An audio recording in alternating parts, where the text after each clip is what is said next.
Hey guys, so let's have a conversation about one last way to prove that triangles are congruent. So far we have side, side, side, side, angle, side, angle, side, angle, and angle, angle, side. Now this one doesn't come up nearly as often. Side, side, side, side, angle, side, angle, and angle, angle, side. Those are the ways you're going to see a whole bunch. But today we're going to look at hypotenuse leg. So first of all, I want to remind you of what a hypotenuse is. A hypotenuse is the side across from the right angle in a right triangle.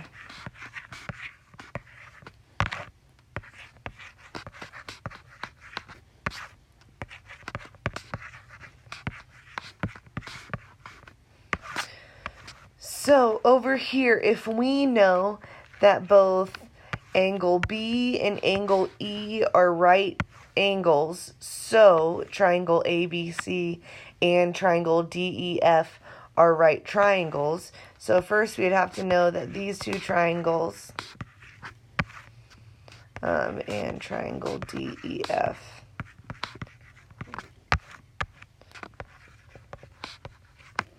are right. Now, the reason that it matters that it's right is because only right triangles have hypotenusin in them. The plural of hypotenuse is hypotenusin. So, across from that right angle is going to be the hypotenuse. So, if I have AC congruent to DF, those will be my hypotenusin congruent to each other. So, oopsies. AC congruent to DF. So that's the hypotenuse. And then if I have one of the other legs congruent. So a leg is a side of the triangle that is not the hypotenuse. So maybe it's AB, and that would be congruent to DE. That would be my leg congruent.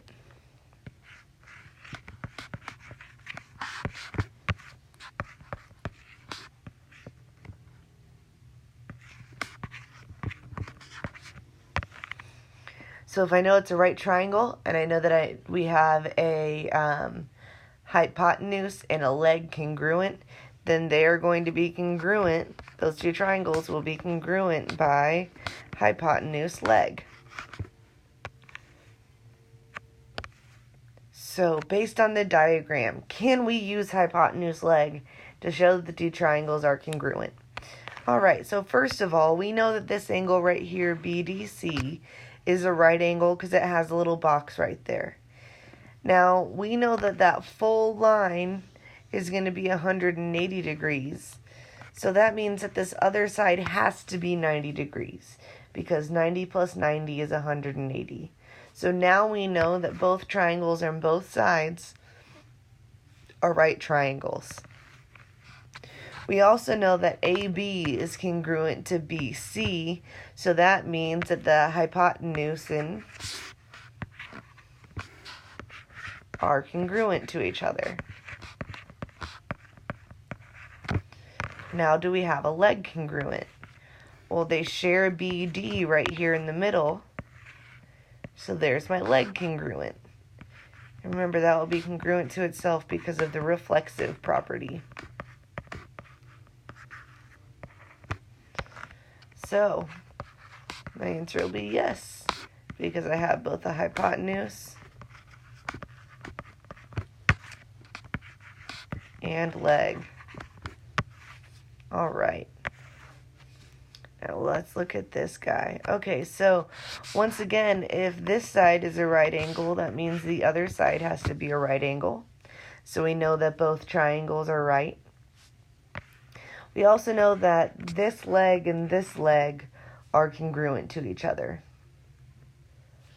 And then we also know, since these two triangles share this side in the middle, that will be congruent to itself because of the reflexive property. We'll see we don't have our hypotenusin congruent right now. So, since there's no hypotenuse congruent,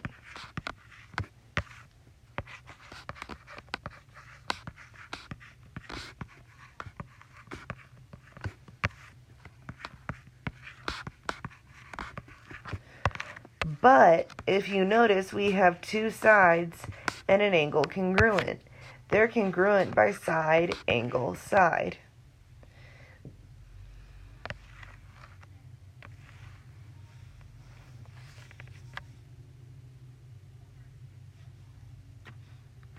All right, so now we want to know what information is needed to show that these triangles are congruent by hypotenuse leg. So in this one, we already know that angle M and angle R are our right angles. And we already have a leg congruent with MP being congruent to PR. So to actually be able to use hypotenuse leg, we need to have the hypotenuse congruent to each other. So remember, the hypotenuse is going to be the side that's across from the right angle.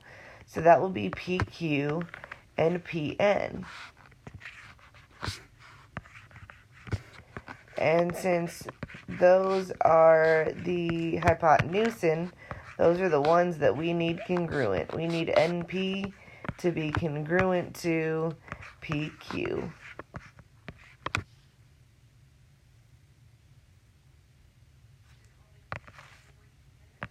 In this next one, we know that angle R and angle T are right angles. And we already have QS congruent to SU. And these guys, oopsies, these guys are my hypotenuse. So now all I need congruent are a pair of legs. So whichever pair looks best to you, right now QR and QR and UT look good to me. So we'll do QR congruent to UT. Another option is you could have RS congruent to ST. That's another pair of sides that you could have congruent there and still be able to use hypotenuse leg.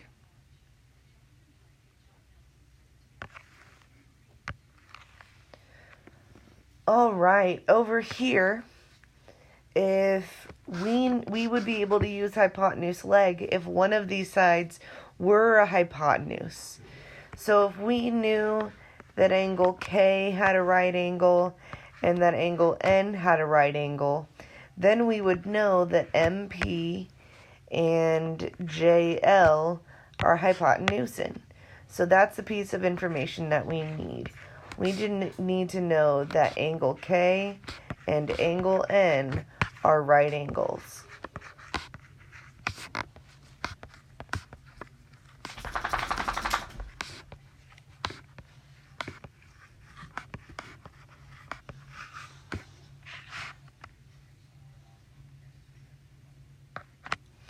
All right, so now we want to know, are the triangles congruent? If so, by which method? And by which method we mean, is that side, side, side, side, angle, side, angle, side, angle, angle, angle, side, or hypotenuse leg. So right now we have 5 different ways to show that triangles are congruent. All right, so right now we know that angle FGE and angle EGH are both right angles. So far it's looking like it might be hypotenuse leg. Remember, across from those right angles, those are our hypotenuse. So those are...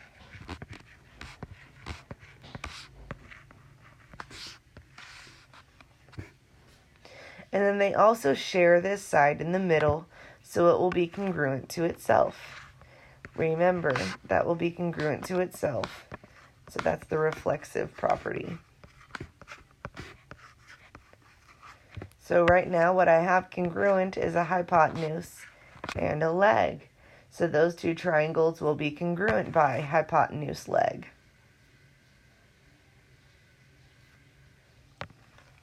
Now in this next one, I have angle E and angle H are both right angles. And then we have the hypotenuse congruent right here with FG and GI.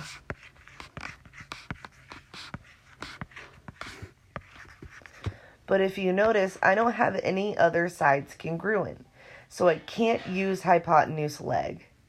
But at this point, I hope you're starting to recognize that right here, I have vertical angles.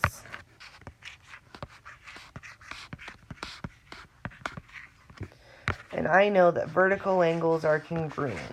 I'm going to put a little 1 and a 2 in there. All right. So now I have two sets of angles congruent and a side congruent. So whenever I have two sets of angles and a side congruent, that means that those two triangles are going to be congruent. So I have two angles and the side is not between them. So they're going to be congruent by angle, angle, side.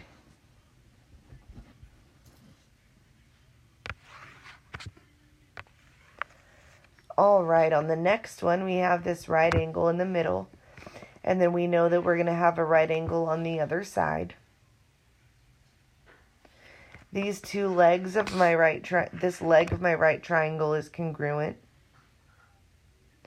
And then this side they share in the middle is going to be congruent to itself. Remember, that's the reflexive property.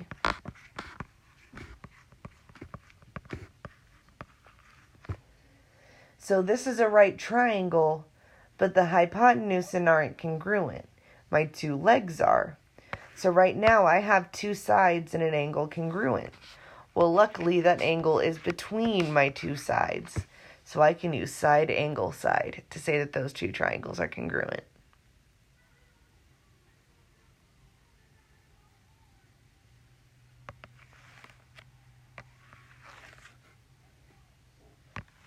All right, now we've got angle W congruent to angle J, and side WM congruent to side MJ, and those are both legs.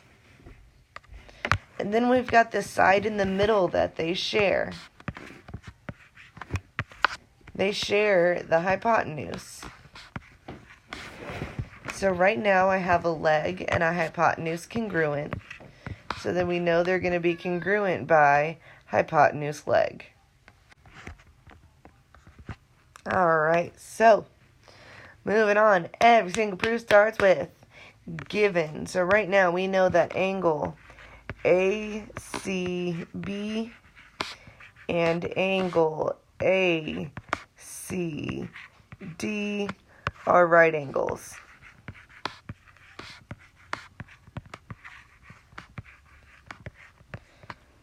And that is given. And then I'm going to go ahead and put that in my picture. So I'll have little right angles right there. Now, if you remember a few minutes ago, when we were looking at that definition of what HypotenuseLeg actually looks like, it said that the hypotenuse and the leg of a right triangle are congruent. So what I'm going to have to say in this proof is that these two triangles are right. Well, I don't know if a triangle is right unless it has a right angle. So, since these two angles are right, that means that these two triangles, ACB and triangle ACD, are right triangles.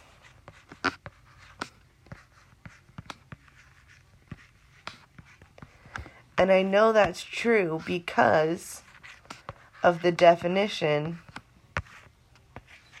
of a right triangle. It's a triangle with a right angle in it.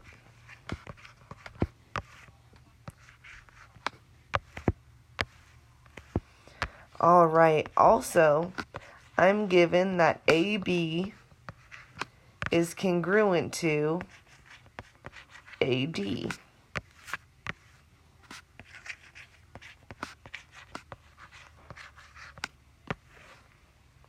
So then I'll put that in my picture, that AB is congruent to AD with little tick marks on there.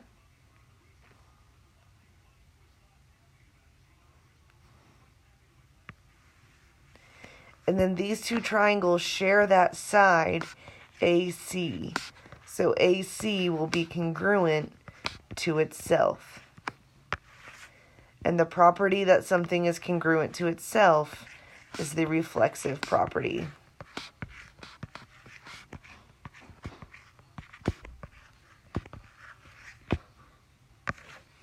We'll mark that in our picture.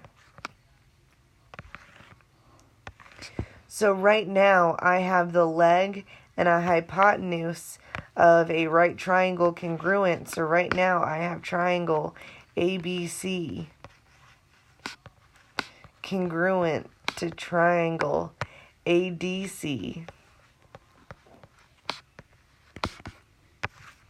And they're congruent because of hypotenuse leg.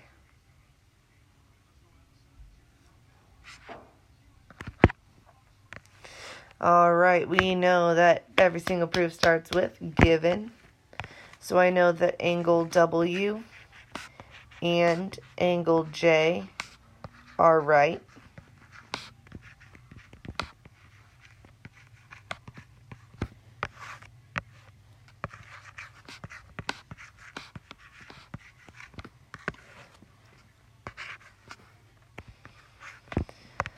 So now that I have right angles inside of them, I know that if I want to be able to use hypotenuse leg, I have to say that these two triangles are right. So that's what I'm going to say next. Triangle WHM and triangle JMH are right triangles.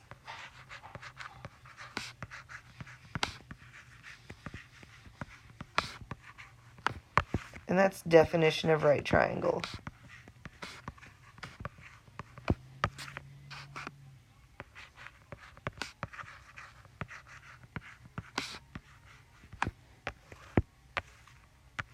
All right, I am also given that WM is congruent to JH.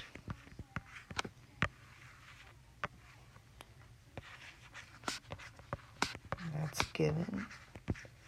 And then I'll put that in my picture. WM is congruent to JH. So those were both legs in those right triangles. And then if you notice, those two triangles share the side in the middle. That's the hypotenuse of each triangle. So I know that MH is going to be congruent to itself.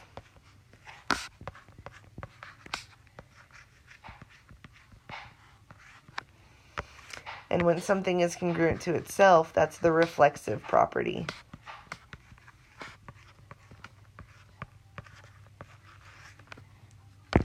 So now I have the hypotenuse congruent and a leg congruent. So that means that these two triangles are going to be congruent. So I'll have triangle WHM congruent to triangle JMH by hypotenuse leg.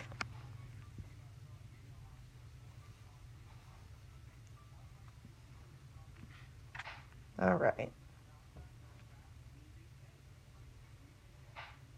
So last one, they're going to let me know that angle K and angle M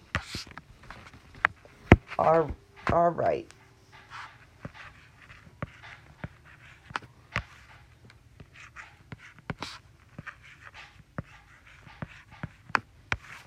And that's given.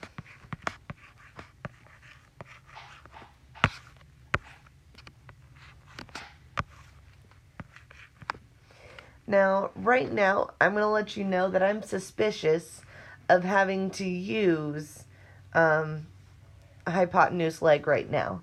So I'm going to hold off on stating that it's a right triangle for a couple of reasons. First of all, when I'm looking at this, I see that these two triangles are intersecting and meeting at that one point. And I know that I'm going to have vertical angles here in a moment.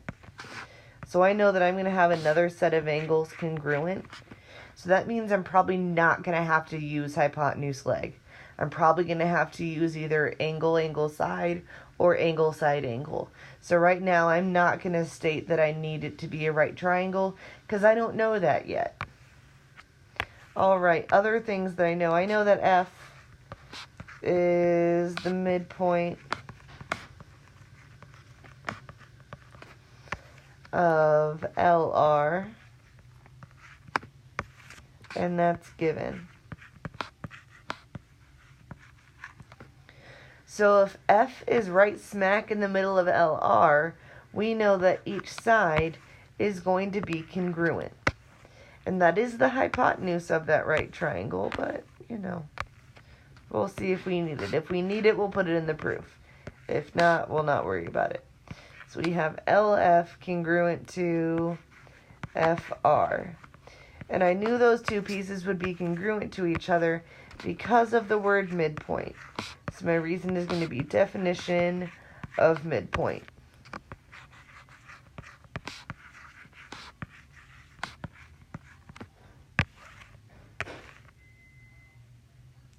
Now, like we mentioned earlier, I have vertical angles in there. Now, because I'm lazy, I'm going to name them angle 1 and angle 2, and I suggest that you do too. So I know that angle 1 is congruent to angle 2, and I know that because vertical angles are congruent. So I'm just going to put vertical angles congruent in my reason right there.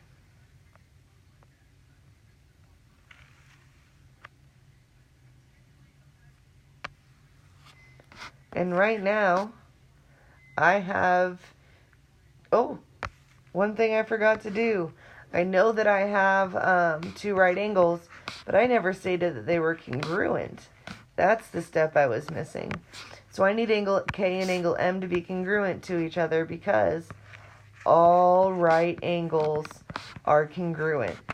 That was something we learned in Unit 3. We learned that all right angles were congruent.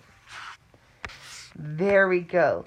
Now that I have two sets of angles congruent and one set of sides congruent, now I know these two triangles are congruent. So triangle KFL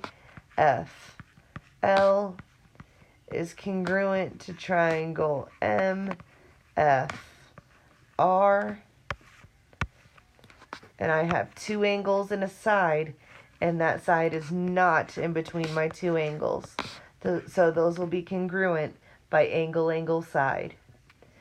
So the reason for this one in with our hypotenuse leg notes is just to remind you that just because you have a right triangle doesn't automatically mean it's going to be hypotenuse leg. So make sure you look out for that. All right, I will see you tomorrow. Have a great day.